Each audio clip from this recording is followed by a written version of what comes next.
Hello students, मैं हूं प्रशांत पटेल और स्वागत है आपका ऑपरेशन रिसर्च की इस ऑनलाइन क्लास में। इसमें हम बात कर रहे हैं कि ट्रांसपोर्टेशन प्रॉब्लम को कैसे सॉल्व करा जाता है। उसके अंदर हम उसके सॉल्यूशन को, जो इनिशियल सॉल्यूशन आता है, उसको हम मॉडिफाइड करना ऑप्टिमाइज करना सीख रहे हैं, जिसके अंदर हम एक मेथड पढ़ते हैं, मोदी मेथड। ठीक है, तो हम वो क्वेश्चन को कंटिन्यू करेंगे। हमने जो पिछले लेक्चर में छोड़ा था हमने, तो चलिए शुरू करते हैं इसको हम। तो पिछले लेक्चर में हमने जो छोड़ा था वो हमने टोटल इनिशियल कॉस्ट थी वो, प्लस उसके बाद में हमने जब मॉडिफाइड करा था उसे, उसके बाद जो हमें इनिशियल कॉस्ट मिली थी वो थी हमारी 3430। हमने यहाँ पर इसको छोड़ा था। अब इससे आगे हम करेंगे। ठीक है, हमने इसमें कुछ और अलोकेशन में हमने चेंज करे थे। जैसे कि यहाँ पर 10 आ गया, पहले यहाँ पर कुछ भी नहीं था। यहाँ पर 70 आ गया, पहले यहाँ पर 80 था। यहाँ पर 40 आ गया, पहले यहाँ पर 30 था। यहाँ पर कुछ भी नहीं है, जबकि पहले यहाँ पर 10 था। और चेंज करने की मदद से हमको हमारी जो कॉस्ट थी वो कम हो गई। वो हम चेक करना चाहते हैं क्या यही मिनिमम कॉस्ट है या इससे भी हम कम कर सकते हैं। तो उसके लिए हम वापस से एक बार मॉडिफाइड मेथड लगाएंगे हमारे नई वाली मैट्रिक्स में। तो चलिए लगाते हैं इसमें मॉडिफाइड मेथड फटाफट। और अब मैं थोड़ी स्पीड पकड़ूंगा क्योंकि मैं आपको बता चुका हूँ मॉडिफाइड मेथड कैसे लगाते हैं, और वही सारी स्टेप्स मुझे अब रिपीट करनी है। तो हम फिर से मॉडिफाइड मेथड अप्लाई करेंगे। ठीक है, अलोकेटेड सेल में हम सबसे पहले हम बनाते हैं अलोकेटेड सेल की मैट्रिक्स। तो ये रहा हमारा ओरिजिनल, इससे बनाएंगे अलोकेटेड सेल की मैट्रिक्स। तो यहाँ पर 20 को अलोकेटेड है, इसको हमने डॉट दे दिया, 22 पे दे दिया, फिर 4 पे दे दिया हमने। गड़बड़ थोड़ी सी हो गई है, यहाँ पर 20 लिखाएगा, 22 लिखाएगा, 4 लिखाएगा, फिर ये दोनों अलोकेटेड। अब 24 अलोकेटेड इस बार नहीं है। ठीक है, 9 आ जाएगा इधर, 7 में है और 32 में है। इन सभी में अलोकेटेड है, तो इन सभी में हमने इनको अलोकेटेड सेल की मैट्रिक्स बना ली है। मैट्रिक्स बनाने के बाद में हम क्या करते हैं, इनको हम नंबर्स दे देते हैं, बाकी सबको डॉट बना दो। इनको नाम दे देते हैं U1, U2, U3, V1, V2, V3 और V4। अब देखो U1 में इस बार ऊपर देखा जाए तो इसमें 3 अलोकेटेड है, इधर 2 है, इधर 1 है। ऐसे देखा जाए इधर भी 2, इधर 1, इधर 1, इधर 1, इधर 2, मतलब कि इधर 3, ये 3 सबसे ज़्यादा अलोकेटेड है U1 में। तो इस बार हम मानेंगे U1 को 0। ठीक है, U1 को 0 माना हमने। अब देखो सबसे पहले 20 को देखते हैं, तो हमको दिख रहा है U1 plus V1 equal to 0। मैं इस बार थोड़ा स्पीड में कर रहा हूँ, ठीक है, आप समझ जाइएगा क्या कर रहा हूँ मैं। 20 में क्या आ जाएगा, U1 plus V1 equal to 20 हो जाएगा ये। अब अगर U1 plus V1 equal to 20 होता है, यहाँ पर दिया है U1 0 दिया है, मतलब कि V1 कितना हो जाएगा 20। तो मैंने डायरेक्ट यहाँ पर V1 की मैं जगह लिख रहा हूँ 20। ठीक है, अब U1 0 मिल गया, V1 20 मिल गया। अब 22 को देखते हैं, यहाँ पर मुझे मिल रहा है U1 plus V2 equal to 0, U1 plus V2 equal to 22। ठीक है, इन दोनों को ऐड करने पे क्या आता है, 22 आता है। अब U1 0 है, मतलब कि V2 कितना हो जाएगा, इधर देखो U1 plus V2 equal to 22। हम जानते हैं U1 0 है, मतलब V2 आ जाएगा हमारा 22। अब 4 को देखो, 4 के लिए आ रहा है U1 plus V4 equal to 4। अब U1 इसमें 0 है, मतलब V4 हो जाएगा हमारा 4। V1, V2, V4 हमारा निकल के आ गया। अब 4 के बाद आता है फिर 9। तो 9 के लिए हमें दिख रहा है U2 प्लस V3, मैं इधर लिख रहा हूँ U2 plus V3 equal to 9। अब हमारे पास U2 भी नहीं है, V3 भी नहीं, तो इसलिए अभी हम इसको होल्ड पे डालते हैं। अगला आता है 7। 7 के लिए हमारे पास U2 plus V4 equal to 7, U2 plus V4 equal to 7। यहाँ पर हमें V4 गिवन है 4। ठीक है, तो V4 की जगह पर अगर मैं 4 रख देता हूँ तो ये हो जाता है U2 प्लस 4 इक्वल टू 7। 4 को इधर ले जाऊँगा तो माइनस में आ जाएगा, U2 इक्वल टू 7 माइनस 4, ये हो जाएगा हमारा 3। मतलब कि यहाँ से हमारा U2 मिल गया 3, ठीक है। अब आखिरी, अब देखो यहाँ पे हमको U2 अगर मिल जाता है,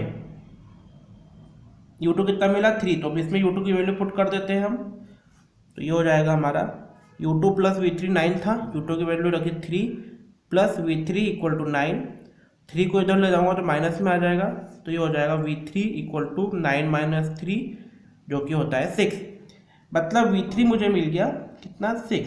अब आखिरी बचता है हमारा U3, तो हमारे पास में 32 है, V1 plus U3 equal to 32, मैं इधर कर रहा हूँ, थोड़ी जगह की कमी है, V1 plus U3 equal to 32, ठीक है। V1 हमारे पास गिवन है 20, तो यहाँ पर मैं लिख दूंगा 20 प्लस U3 इक्वल टू 32, 20 को इधर ले जाऊंगा मैं, U3 इक्वल टू 32 माइनस 20 जो कि होता है 12, मतलब कि यहाँ से U3 की मुझे वैल्यू मिल गई 12। अब जब एक बार मेरे को ये सारी वैल्यू मिल जाती है तो फिर मैं बनाता हूँ अनअलोकेटेड सेल की मैट्रिक्स नई वाली, तो उसमें जो अलोकेटेड वैल्यूज है सारी उनको मैं डॉट कर देता हूं मैं,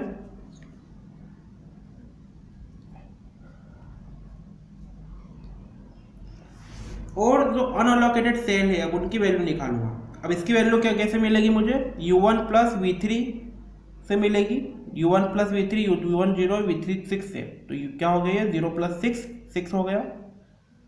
इसके लिए मुझे मिलेगा U2 प्लस V1, U2 है 3, V1 है 20, तो ये हो जाएगा 23। इसके लिए मुझे मिलेगा U2 प्लस V3, इसके लिए मुझे मिलेगा U2 इधर से आएगा U2 मिलेगा, इधर से आएंगे V3 मिलेगा, U2 प्लस V3, U2 3 है, V3 6 से, तो 3 और 6 हो जाएगा 9। इसके लिए मुझे मिलेगा U3 प्लस V2, U3 है 12, V2 है 22, तो 12 प्लस 22 हो जाएगा 34। फिर इसके लिए मुझे मिलेगा U3 प्लस V3, U3 है 12, V3 है 6, तो 12 और 6 हो जाएगा 18। इसके लिए मुझे मिलेगा U3 प्लस V4, U3 है 12, V4 है 4, तो ये हो जाएगा 16, ठीक है। ये हमारी नई वाली मैट्रिक्स बन गई। पुरानी वाली मैट्रिक्स देखा जाए तो ये रही हमारी पुरानी वाली मैट्रिक्स, ठीक है। ओल्ड वैल्यूज पुरानी वाली मैट्रिक्स से ये हम एज इट इज यहाँ पर उतार देंगे हम, तो जो अनअलोकेटेड उनको हम डॉट बना देते हैं सारे, फिर से बाकी सारी वैल्यूज को उतार देते हैं, 17, 24, 37, 37, 20 एंड 15, ठीक है। अब हम इसमें फॉर्मूला लगाते हैं किसका, ओल्ड माइनस न्यू का, किसका लाएंगे, ओल्ड माइनस न्यू का। तो देखो 17 माइनस 6 होता है 11, इन सबको डॉट कर दो अभी, तो 24 माइनस 23 होता है 1, 37 माइनस 9 होता है 26, इन दोनों को भी डॉट कर दिया। 37 माइनस 34 होता है कितना 3, 20 माइनस 18 होता है 2, और 15 माइनस 16 होता है -1। इस बार हमें -1 मिल गया यहाँ पर, मतलब कि ये वैल्यू, ये तो हमारी पुरानी वाली मैट्रिक्स थी वो भी अभी ऑप्टिमाइज नहीं थी, उसको हम और कॉस्ट कम कर सकते हैं क्योंकि हमको एक माइनस मिल गया। अगर ये सारे पॉजिटिव होते तो हमारा क्वेश्चन यहीं पर सॉल्व हो जाता, पर चूंकि ये सारे पॉजिटिव नहीं है, मतलब कि हमारा क्वेश्चन सॉल्व नहीं हुआ है। तो चलिए लूप बनाते हैं। अब लूप कैसे बनेगा, लूप के लिए ये -1 को यहाँ पर लिख देते हैं, बाकी जो भी डॉटेड है उनको बनाएंगे सिर्फ हम। अब देखो इसके लिए एक ऑप्शन हमारे पास ये है कि हम ए से चलें, दूसरा है ए से चलते हैं। तो चलिए हम पहले ऊपर चलते हैं, यहाँ से टर्न कर सकते हैं, पर फिर यहाँ से हमारे पास टर्न करने के लिए कुछ भी नहीं है, तो हम यहाँ से टर्न नहीं करेंगे, हम सीधे ऊपर जाएंगे। यहाँ से टर्न करना ही पड़ेगा, कुछ भी हो जाए, यहाँ तक पहुँचे। अब इसके नीचे कुछ भी नहीं, मतलब कि यहाँ से हम टर्न नहीं करेंगे, हम यहीं से करेंगे। हम यहाँ से टर्न हो गए, यहाँ पर आए, यहाँ से टर्न हो गए, और हमको हमारा पूरा एक लूप मिल गया, ठीक है। तो ये हमारा बना लूप नया। अब जो है सारी यूनिट्स को इसमें हम शिफ्ट कर देंगे, ठीक है। कैसे करेंगे, सबसे पहले सारी वैल्यूज़ को हम लिख लेंगे, पुरानी वाली 20, 22, 17, 4, 24, 37, 9, 7, 32, 37, 20 और 15, ठीक है।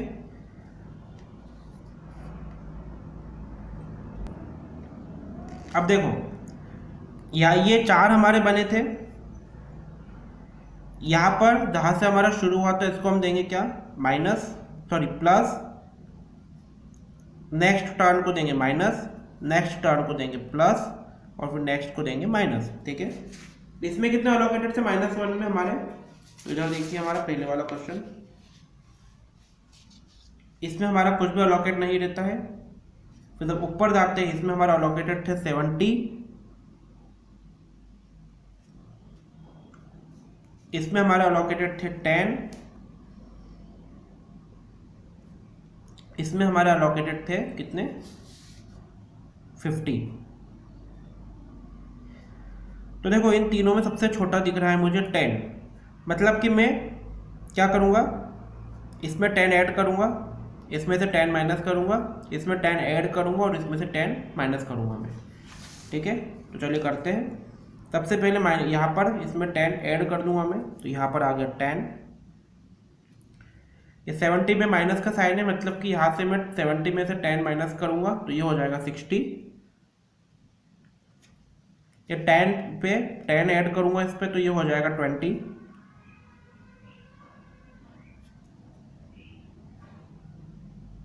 यहाँ पर ये 50 है तो इसमें से 10 माइनस करूंगा मेरे पास हो जाएगा कितना 60।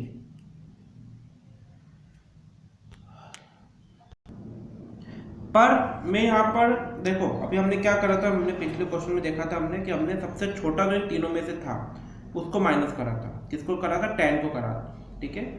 पर यहाँ पर चूंकि 10 प्लस में है, अब इसमें क्या देखते हैं, जो सिर्फ नेगेटिव है, जो सिर्फ नेगेटिव उसमें सबसे छोटा देखते हैं हम। तो दो नेगेटिव सिर्फ 2 है, 70 और 50। तो यहाँ पर सबसे छोटा क्या है 50 है, मतलब कि मैं यहाँ पर ऐड क्या करूँगा 10 नहीं करूँगा, यहाँ पर मैं ऐड करूँगा कितने 50। तो ये हो जाएगा पूरा 50, ठीक है। यहाँ पर मैं 50 माइनस करूँगा, मतलब कि ये हो जाएगा कितना 20। 70 माइनस 50 कितना हुआ, ये हो जाएगा 20। और यहाँ पर 10 है, यहाँ पर मैं कितने ऐड करूँगा, तो 10 ऑलरेडी थे, इसमें मैं 50 ऐड करूँगा तो ये कितना हो जाएगा 60 हो जाएगा। और यहाँ पर कितना 50 थे तो यहाँ पर 50 पूरे माइनस हो जाएंगे तो ये हो जाएगा पूरा 0, मतलब कि यहाँ पर कुछ भी अलोकेशन नहीं रहेगा। बाकी सब में अलोकेशन एज इट इज उतार दूंगा मैं। देखो मैंने क्या करा, वापस से रिपीट कर रहा हूँ मैं, जो नेगेटिव वैल्यूज होती है, ठीक है, नेगेटिव्स में जिसमें माइनस का साइन अलोकेट करता है उसमें सबसे छोटा जो होता है उसको हमेशा माइनस करते हैं अपन, ठीक है। अगर यहाँ पे 10 प्लस में है तो मैं सबसे छोटा 10 दिख रहा है 10 प्लस में, तो मैं उसको माइनस नहीं करूँगा।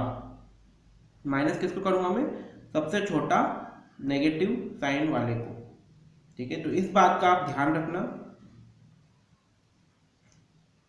तो ये हमारा हो गया, इसमें बाकी अलोकेशन में एज इट इज उतार दूंगा, जैसे कि हमारे पिछले क्वेश्चन में देखिए यहाँ पर 40 था तो यहाँ पर मैं 40 कर देता हूँ,